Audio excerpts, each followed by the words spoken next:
Tour का पानी मिलकर आता है, उनसे लोग बीमारियां बढ़ती हैं, इसलिए इनका की बार मुकाबला कर रहा है। हमारा ये अधिकार भी होना चाहिए कि जो कोई भी विधायक कोई प्रतिनिधि तो बनाकर भेजते हैं वो कार्य नहीं करते तो उनसे भी जवाब दे। उसकी महंगाई कितनी की है? कितना महंगाई तो बेटा ये लोग कर्म करेंगे तो महंगाई का तो घना मुद्दा। महंगाई तो हमेशा महंगाई तो जब थी जिस टाइम आदमी कच्चे मकान में थे चौनी गोज में न थी। ये पे अंदर उड्डा न काम किया रोते मतलब न बैठा बैठा 10 साल में न कोई काम नहीं किया, गंदा पानी पिला रहे हैं। ये भ्रष्टाचार है, सरेआम चैन तोड़ते हैं, माँ बेटी को गाड़ी देते हैं, पढ़ते हैं। दे दिया फ्री में गेहूँ दे दिया, उससे क्या होगा? रोजगार क्यों नहीं दे रही? हाँ, हर एक बंदा को अगर में से एक रोजगार दे दे, गेहूँ चावल तो अपने आप ले लेगा वो। नमस्कार दोस्तों, आपका द हिंट में स्वागत है। हम 2024 की लोकसभा यात्रा पर निकले हुए हैं। इस समय हम मौजूद हैं रोहतक लोकसभा सीट पर, जहां लोगों से समझने का प्रयास करेंगे रोहतक की जो सीट है लोकसभा, वहां कैसा चुनाव का माहौल है और कैसा चुनाव प्रचार 25 तारीख को वोट डाले जाएँ, किन मुद्दों पर डाले जाएँ। अंकल जी, किसका माहौल है रोहतक के अंदर? बेटा मुकाबला है दोनों का, तगड़ा मुकाबला है दोनों का।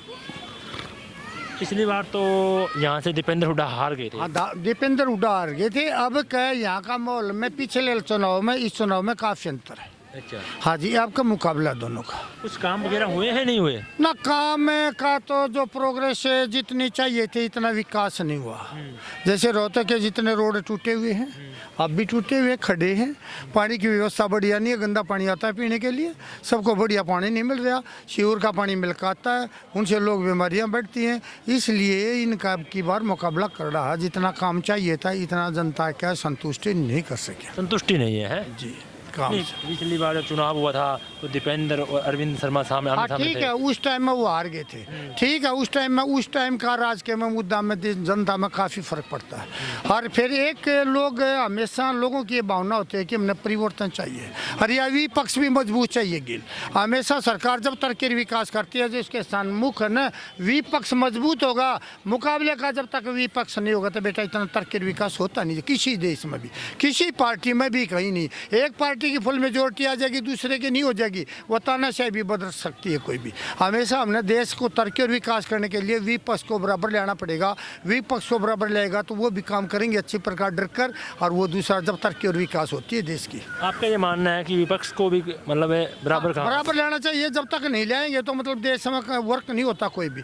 हमेशा वर्क करने के लिए तो परिश्रम बराबर करना होगा, उसकी आलोचना करेंगे, सुनेंगे, और जब मेजोरिटी फुल बहुमत में आ जाती है तो उसकी विपक्ष की कोई नहीं सुनेगा। मन मर्जी से मोनोपोली से जो एक्ट बनाएंगे, कानून बनाएंगे, वो पास कर सकते हैं। नहीं, अभी कांग्रेस कहती है कि मोदी जी आएंगे तीसरी बार तो संविधान बदल देंगे। देखो, संविधान का जब बदला जाता है जब है कि पार्टी 2/3 मेजोरिटी आए कंट्री के अंदर, राष्ट्र के अंदर 2/3, और जब वो संविधान जब चेंज हो सकता, उससे पहले कोई भी चेंज कर सकता था नहीं। कितने भी वोट ले जाओ, 2/3 मेजोरिटी बगैर can not be change the constitution any party. नहीं सर, आरोप तो लगा रहे हैं। सुन बेटा, आरोप लगाना दूसरी बात है, कॉन्स्टिट्यूंसी का निर्माण करना, बिगाड़ना, ये करना दूसरी बात है। मेजोरिटी बगैर कैसे कॉन्स्टिट्यूंसी में वो करेंगे संशोधन, अमेंडमेंट नहीं कर सकते, ये तो सबने पता है। कहने से कुछ छोड़े, ये जो चुनावी प्रचार है इन बातों से अकेले से काम नहीं चलेगा। धरती पर जब प्रोग्रेस आएगी और उसका संविधान लागू होगा और हर नागरिक को ध्यान में रखा जाएगा, गरीब से गरीब आदमी को और सबको ध्यान में, मजदूर को, किसान को, सबको हर एक चीज़ की जरूरत है। पूंजीपति भी काम नहीं चलेगा, दुकानदार भी नहीं, सारी कम्युनिटी सार उसको चाहिएगा। हमने हमारे देश को विकसित बनाने के लिए डेवलप्ड कंट्री आज हमारी, जब हम इसको डेवलप्ड कंट्री बनाना चाहेंगे तो इसे देश का प्रत्येक व्यक्ति को अपने कर्तव्य के बारे में ज्ञान होना चाहिए और उसका पालन करना चाहिए। हमारा ये अधिकार भी होना चाहिए कि जो कोई भी विधायक कोई प्रतिनिधि तो बनाकर भेजते हैं वो कार्य नहीं करते तो उनसे भी जवाब दे उसके। हरियाणा के अंदर आया एक सबसे बड़ा मुद्दा है बेरोजगारी का।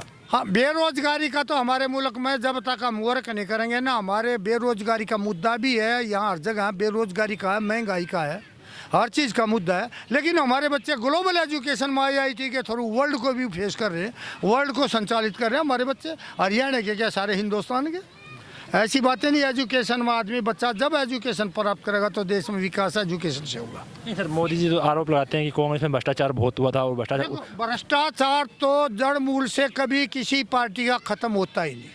ना हो, वो जब होगा मेरे प्रत्येक देश का नागरिक शिक्षित हो और देश के प्रति, हमारे राष्ट्र के प्रति, समाज के प्रति जवाबदेह हो। हम मेरा देश मानना, मेरा मुल्क मानना, आचरण व्यवहार में लेवा। भ्रष्टाचार तो जब फैलेगा, जब भ्रष्टाचार फैलेगा, जब कोई लेता है तो हम नहीं देंगे। सारे भाइयों में इतनी जागृति आ जाएगी, अवेयरनेस आ जाएगी, तो हमारा भ्रष्टाचार मिट जाएगा। है बेटा, और बोलो नहीं, एक सर अब क्या था, वो काम चुनाव का समय है, हाँ। तो उसमें मतलब एक पार्टी दूसरी पार्टी पर आरोप लगाती है।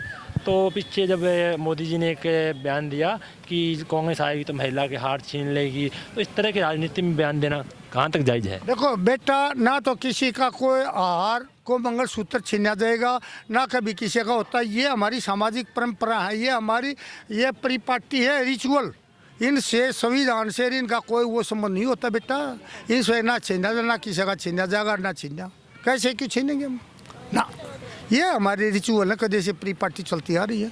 ये हमारे इलेक्शन के प्रोपेगेंडा दोनों साइड से। अब क्या हरियाणा पिछली बार तो भारतीय जनता पार्टी को 10 की 10 सीटें थी, 10 की 10 सीटें। अब क्या कितनी सीटें आ सकती है? ये हमारे हरियाणा के अंदर कॉन्टेस्ट, स्ट्रॉन्ग कॉन्टेस्ट, टक्कर का मुकाबला है। टक्कर का, बिल्कुल नो डाउट। मोदी जी कहते हैं 400 पार, तो क्या 400 पार हो पाएंगे? देखो, कल्पना पिछली बार हमारे चुनाव में ये हरियाणा को ये दिया था स्लोगन की 75 पार, 40 प्राप्त करी, 40 पर ली। बेटा, ये कहने से क्या हो गया?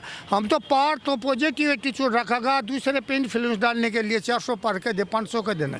Result will tell what will be happened, it will be scene.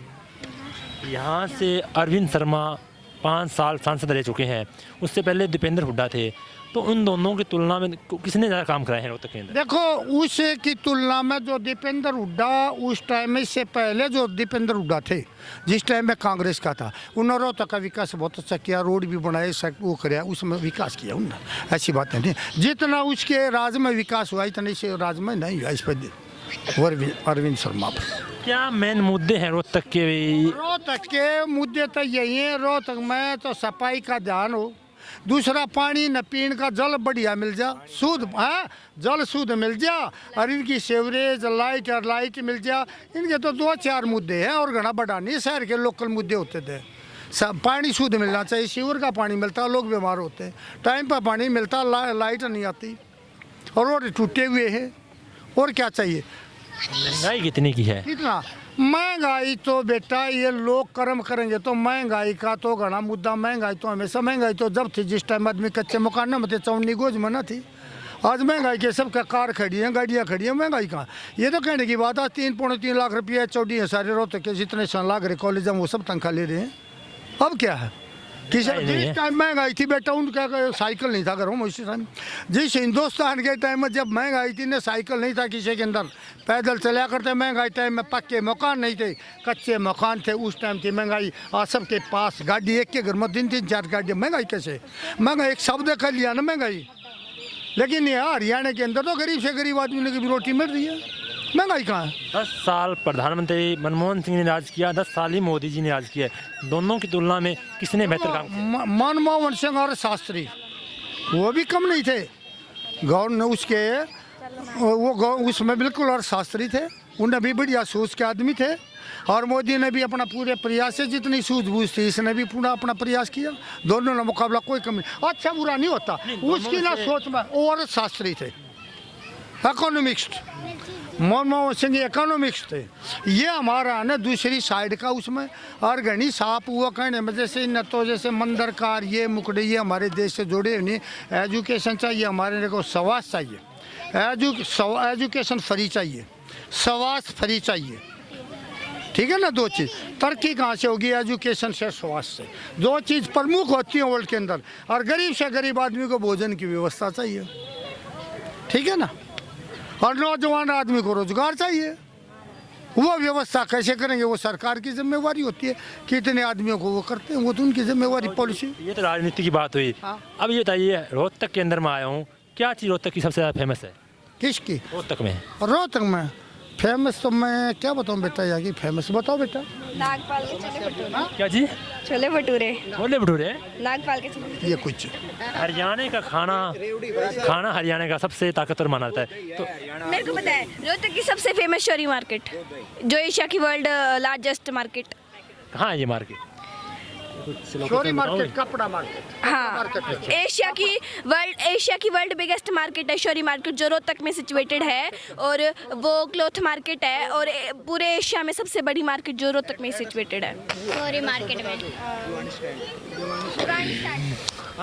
रामतो जी, क्या नाम है आपका? मेरा जीत सिंह। कैसे हो? बहुत ठीक है। कैसा चुनाव होने वाला, कैसा माहौल है?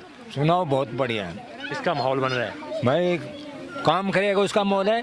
यहाँ तो दीपेंद्र हुड्डा ने काम किया, रोहतक में तो ना बैठा बैठा 10 साल में ना कोई काम नहीं किया, गंदा पानी पिला रहे हैं ये, भ्रष्टाचार है, सरेआम चैन तोड़ते हैं, माँ बेटी को गाड़ी देते हैं, पढ़ते हैं।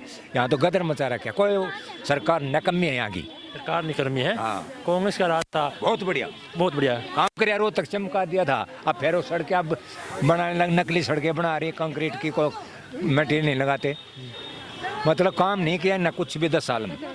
नहीं, पिछली बार तो चुनाव हुआ था, दीपेंद्र हुड्डा हार गए थे, नहीं, कोई नहीं करीबी हारा। मुकाबला, करीबी मतलब टक्कर का मुकाबला था। कोई आ रहा उरा नहीं, या तो गवर्नमेंट है क्या उसको जिता दे, गवर्नमेंट ने जिता दिया है। गवर्नमेंट जिता दिया, हमने तो वोट दे दी, हमारी तरफ तो बन रहा था।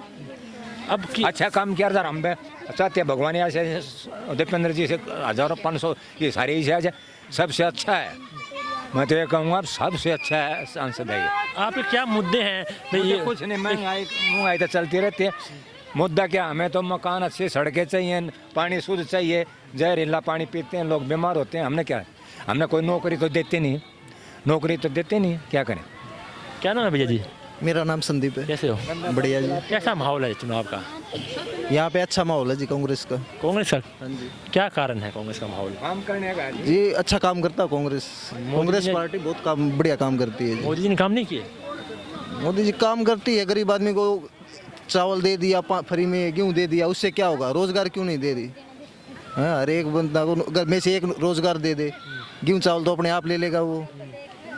नहीं, पिछली बार तो दीपेंद्र हुड्डा मतलब एक करीबी मुकाबला था जिसमें हार गए, तो अब की बार तो लगता है भैया जैसे दो एक गुलेंगे तो उसमें एक की तो एक जीत तो जीते पक्की है उसकी, एक तो हारेगा एक तो जीतेगा। अब की बार थोड़ा किसका माहौल ज़्यादा बन रहा है? हमारी तरफ तो कांग्रेस है जी, वैसे कांग्रेस का बन रहा है। कांग्रेस है जी।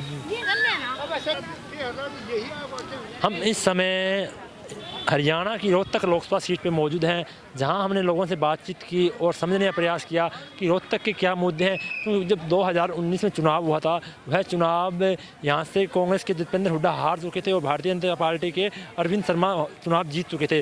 तो अब की बार क्या, जो पिछले बार जो चुनाव हुआ था उसका कुछ उलटफेर होने वाला है? क्या माहौल बन रहा है? हमने लोगों से बातचीत की, समझने का प्रयास किया। आपको क्या लगता है? कमेंट बॉक्स में बताएं। वीडियो को लाइक और शेयर कीजिए, चैनल को सब्सक्राइब एंड फॉलो कीजिए। धन्यवाद।